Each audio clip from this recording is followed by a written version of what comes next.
My name is John V. Welcome to Chautauqua People. My guest today is film producer and director Dan Karslake, best known for his work on two documentaries, For the Bible Tells Me So, which premiered in competition at Sundance Film Festival, and Every 3 Seconds. He's a native of Camp Hill, Pennsylvania, near Harrisburg, a product of Duke University where he graduated cum laude, and the School of Cinema and Television at University of Southern California. He's worked as a fundraiser for Riverside Church in New York City, City of Hope, National Medical Center, and Beckman Research Institute in Los Angeles. Dan lives in the Schönenberg district of Berlin. He belongs to a family well-established at Chautauqua institution. Dan, how many generations of your family have you seen at Chautauqua? I think the latest is 8. We are an 8-generation Chautauqua family. I am in the 6th generation. Goodness. Yeah. And how much time did you spend at Chautauqua when you were growing up? You know, virtually every summer we were there the whole summer. My mother is German, so often we went to visit her relatives and my relatives during the summer for about a month. But if we weren't in Germany, we were at Chautauqua. And if we didn't go to Germany in a summer, we were there for the whole season. Got it. Now, what activities did you participate in as a young person at Chautauqua? Well, I think I did sort of the typical Chautauqua childhood. I started at nursery school and then went to club, and when I graduated from club, I ended up getting some internships. I worked at the women's club as kind of a handyman, and then I painted stuff and cleaned and moved chairs around. And then I was sort of the top guy on the totem pole at the main gate because I was the auto gate, one of the auto gate guys before the new main gate was built. Now there's sort of 2 gates you go through. Right. This was back when it was just the original gate, and you'd sit there for 8 hours and look at people's gate passes, and a lot of times the people who were probably not supposed to still be driving would drive through and run their cars along the brink and ruin their car every time. Yeah. It was a very interesting job. I loved it. It was a really big deal. And then when I was in Duke, I did an internship with Tom Becker his first year at Chautauqua as the Vice President of Development.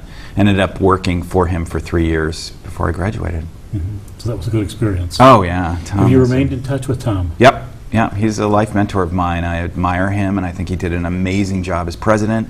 I'm super proud of him and his job on the amphitheater, which was so controversial last year, and it has turned out to be just such a brilliant project and a huge improvement for Chautauqua. Right. Now let's change the pace here a little bit. Your doc, For the Bible Tells Me So, it's now 10 years old. It's showing again at Chautauqua this summer. Can you give us a capsule of the factors that led to its development and tell us a little bit about what it covers? Sure. So I started my life as a producer at PBS. I began producing for a television show called In the Life, which was a monthly show on PBS nationally about LGBTQ issues, lesbian, gay, bisexual, and transgender people. And I had gone to film school, as you mentioned, but I really did not want to go into film or television. I actually went into fundraising, which is why I worked for City of Hope. But when I started working for In the Life, my first story that I pitched for them was about religion. I thought that there was really, in the late 90s, no one was talking about the fact that there were a lot of clergy of all kinds who were saying that maybe the Bible didn't condemn gay people. The religious right had pretty much a stranglehold on the media. So when it was Jerry Falwell or Pat Robertson, the American public was hearing that we were condemned. I myself am gay. So I wanted to do a piece about the fact that there was a book about the Bible called The Good Book, written by an amazing minister, the minister of Harvard, the University Minister of Harvard, Peter Gomes. It's still the best-selling book ever written about the Bible, and it had a chapter about homosexuality in the Bible in it. And it talked about how homosexuality, as we know it today, really isn't in the Bible. And I wanted to include that in a piece for the show, so I pitched a story about Peter's teaching assistant, Irene Monroe, African-American woman who had been found as an infant in a garbage can in Brooklyn. They thought she was about 6 months old, they had a guess, and her name is Irene Monroe because sister Irene, who ran the New York Foundling Hospital, loved Marilyn Monroe. So that's how she got her name. But she grew up as a functionally illiterate foster parents. But by the time she was 18, she ended up at Wellesley full scholarship, then Union Theological Seminary, and now is at Harvard as Peter Gomes' teaching assistant. So I did this piece about Irene, her life, her girlfriend, who was an emergency room doctor at MIT, and I interviewed Peter and said, tell me, what does the Bible say about homosexuality? And he gave me 3 or 4 things, and I cut it all together. And it aired. It was my very first thing I ever produced for television. And it did very well. It was quite popular. How long was it? It was only about 12 or 13 minutes. The show itself was an hour show of 3 segments each. Right. So it was probably 13 to 15 minutes. Right. But the reason I tell you this story is because something happened to me as a result of that first thing I produced that made me ultimately make For the Bible Tells Me So. And it's this. I went into my job at In the Life the next day after it had aired, this piece had aired across the country, and I had 60 or 70 emails from people who had seen it. And the very first email I opened was from a 13-year-old boy in Iowa who had seen it, and he wrote me an email that was 5 lines. It said, "Last week I bought the gun. Yesterday I wrote the note. Last night I happened to see your show on PBS, and just knowing that someday, somewhere, I might be able to go back into a church with my head held high, I dropped the gun in a river. My mom never has to know." Wow. So, when I first saw that, I didn't even know what he was talking about. I was like, a gun? What? His mother? A river? It was just really challenging for me to figure out what he was saying. But about the 20th time I read it, I thought, this kid saw this one piece and decided not to take his life? Just thought that was crazy. So I went to the executive producer of the show and said, I don't want to do anything but religion. No one's talking about this. There are all these kids out there who are taking their lives because of what their parents and what their clergy are saying about them, and they need to know that there's another way to look at the Bible. So I became the religion producer for the show, and then about 4 years later, I left that job to make For the Bible Tells Me So, because documentaries were taking off, and I felt like even though In the Life had a viewership of about 1 million people a month, I wanted to reach 10 million. I wanted to reach 20 million. I kept hearing about these suicides and this religion-based bigotry, which was really killing the souls of these children. So that's why I made For the Bible. That's what For the Bible Tells Me So is about. It's about 5 religious families who find out they have a gay or lesbian child, and how they deal with that news both personally and within their religion. So. Okay. Now, have the conditions changed, which existed when you were making that doc? I would say on many levels the conditions have changed. Marriage equality has come to the U.S. That's a very big deal. And definitely on the coasts of America, people are much more in tune with both what the Bible does and doesn't say about gay people, but also so many people have come out in the last 10 years that it's very hard to keep these preconceptions about LGBTQ people if you actually know one. Once you know someone who's transgender, it shatters all of your preconceived ideas. And it's a famous saying, coming out is one of the most political things you can do, because I've yet to really meet somebody who's held very anti-gay ideas who actually really truly knows someone who is LGBT. So in that way it's very good, but this last presidential election has brought sort of the dark side back. There's been a sort of a free pass has been given, particularly to politicians on the right, and they sort of competed against each other in debates, saying some of the most anti-gay stuff I've heard in years, which is why I decided to make a follow-up film. I'm making a second film. I wasn't going to make another film about this issue, but things are really starting to move backward, and I'm concerned about that, so we're making a film about it. We're going to come back to that one in just a moment. Okay. What was the genesis of the second major film, Every 3 Seconds? I actually heard a sermon at Chautauqua. I come and I visit Chautauqua every summer for a week because I have a job and I can't get away generally. Yeah. This is before I lived in Berlin. I lived in New York, but I heard an amazing sermon about the fact that every 3 seconds somebody dies somewhere from hunger. Usually it's a child, and usually it's from a preventable disease. And that was the first line of the sermon, and I stopped listening, because I thought, wait a minute, I thought we were ending world hunger. I always did the UNICEF thing when I was little. I always took those boxes around at Halloween, and I believed that when we had the capacity, we would end world hunger. And I'd been reading how possible it was now to do it, and yet every 3 seconds someone was still dying. That's 30,000 people a day, 300,000 people every 10 days. And this was just after the tsunami in East Asia that took almost 300,000 people. Remember that horrible tsunami right after Indonesia. Christmas? Yeah. And I'll never forget learning the death toll of that tragedy. I was somewhere very remote. All I had was access to the internet. I went online the morning after Christmas and I read that 10,000 people were potentially dead from this deadly tsunami. And I thought, 10,000 people died from a wave?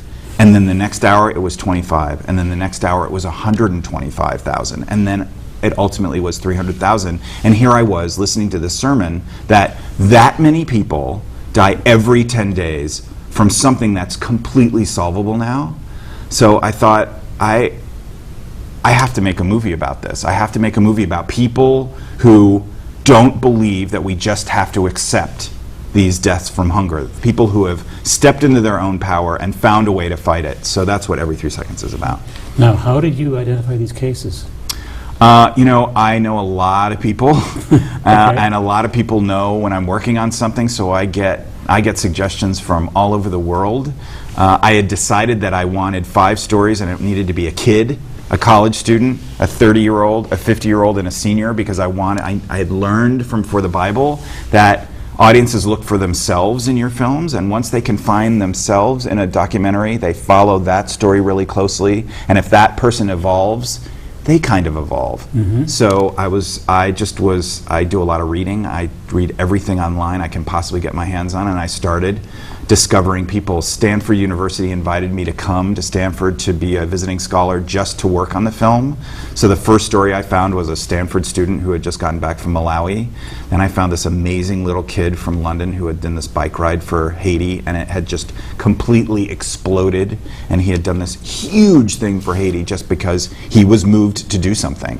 So really the movie is about taking action, not thinking, oh, it's such a shame that all these people are dying, but instead going, yeah, it's a shame that something bad's happening, and I'm going to do what I can do to make a change. None of the 5 people thought they would change the world, but they all did, because they just didn't resist. They found something to do, and they did it. Right. Now, each of these films is based upon a series of case studies.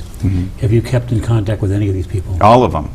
I mean, when you make a film like this, first of all, these films take 3 to 5 years each. Right. And I don't know if other directors have this experience, but I fall in love with everyone in my films.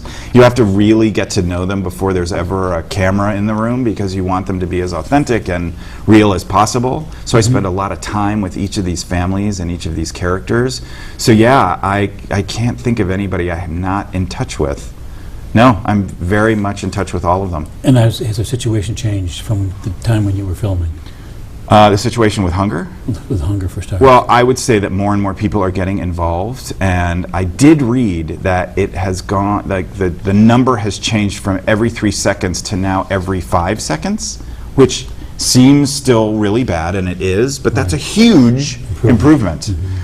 Things like, what are they called, microloans, microfinance is a hugely effective way to give people a way to climb themselves out of poverty. These are not gifts, these are not donations. People get these teeny little loans in these countries where it is a huge deal, and then they pay them back. Then they get another loan and they pay them back, but they build their own businesses and found their own companies with sometimes as little as $25.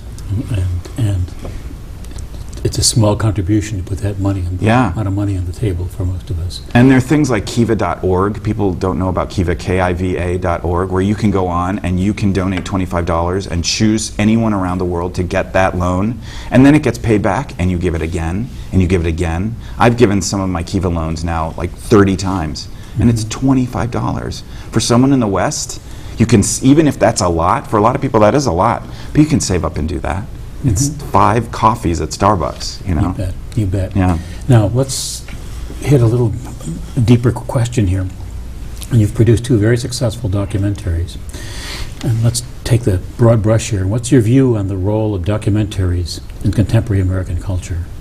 You know, I think it's a very, for me, I'm a filmmaker, so of course I think this is important, but I've seen how documentaries can really shift a conversation.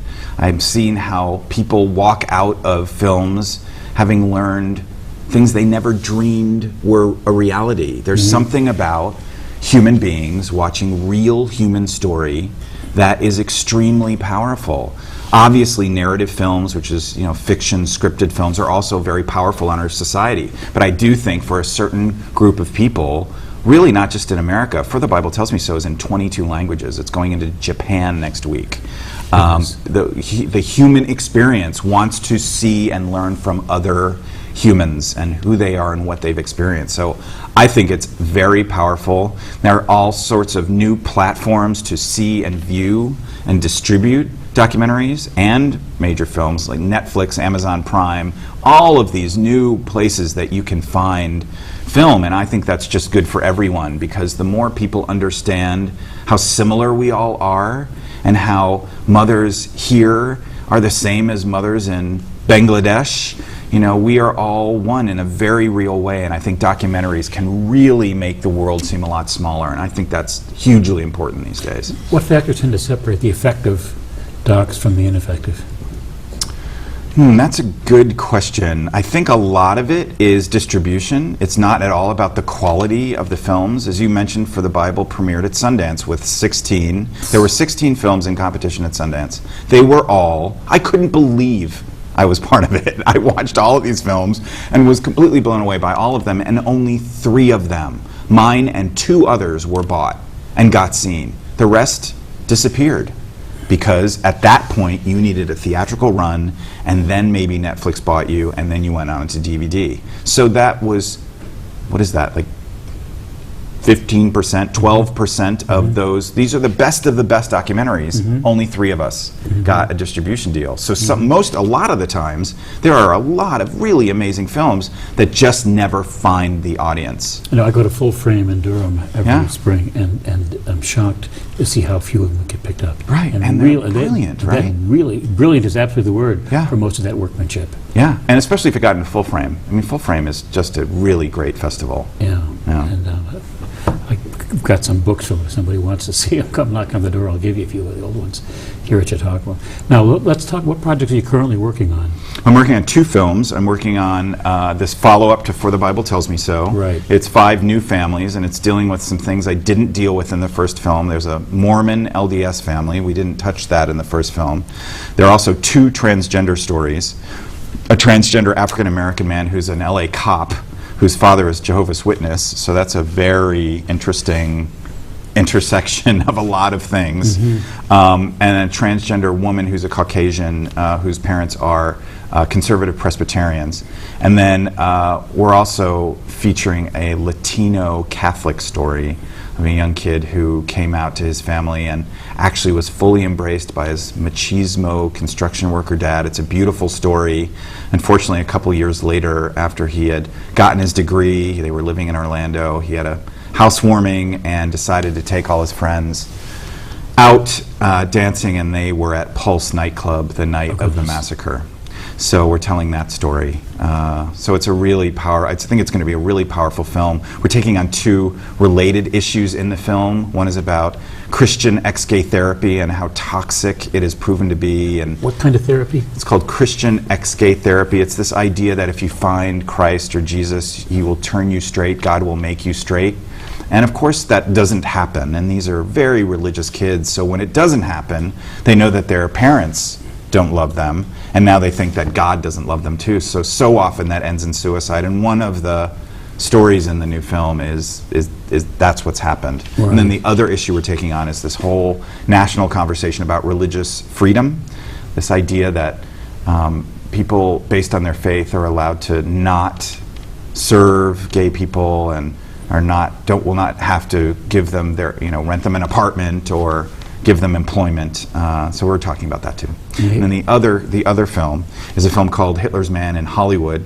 It's about the really incredibly close relationship that very few people know about between the Nazis in Germany starting in 1933 and Hollywood in the 30s, and how this collaboration really was pretty shocking, given the fact that pretty much the world knew what Hitler was up to pretty early on, and this continued really in about a year into World War II. So it's going to be a really very interesting documentary. It's going to be challenged to make and fund, but I think I figured that out, so I'm excited to be doing it. Okay, and how did you develop this concept? When we moved, my husband and I live in Berlin, as you mentioned, and when we were there looking for apartments, I found a book in a Berlin bookstore by a writer from Brandeis, an American writer, called Hitler in Hollywood. And I took it off the shelf and thought, what? And so I bought it and read it on the plane home and just thought, this is insane. I mean, it's really crazy how much control Nazi Germany had over 4 of the 5 major studios. So I read it on the plane home and just thought, this is the next movie I want to make, because I've always wanted to make a movie about what happens to our ethics and our morals when money comes into the equation. Perfectly moral people go off the deep end when money is put on the table, and that's exactly part of the reason this all happened in the 30s. Right, and have you been able to document then from this book? Is there enough original sources that you feel good about going forward? Yeah. I mean, all of the movie companies in the 30s had major offices in Berlin, and so all of their archives are in Berlin, which is where I am. And the scholar who wrote this book, there are 3 books really now, and 2 of those scholars are on board and are going to be sort of the narration of the movie. Right. So I leave Chautauqua actually this trip to go to Boston to do my first interview with Thomas Doherty, who's the author of Hollywood and Hitler. Where do you anticipate shooting the film?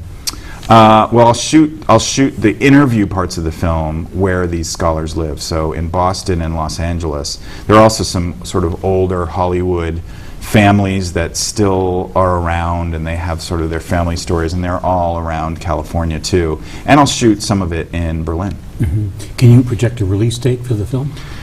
You know, I'm hoping it may be ready to be submitted to Sundance for 2019.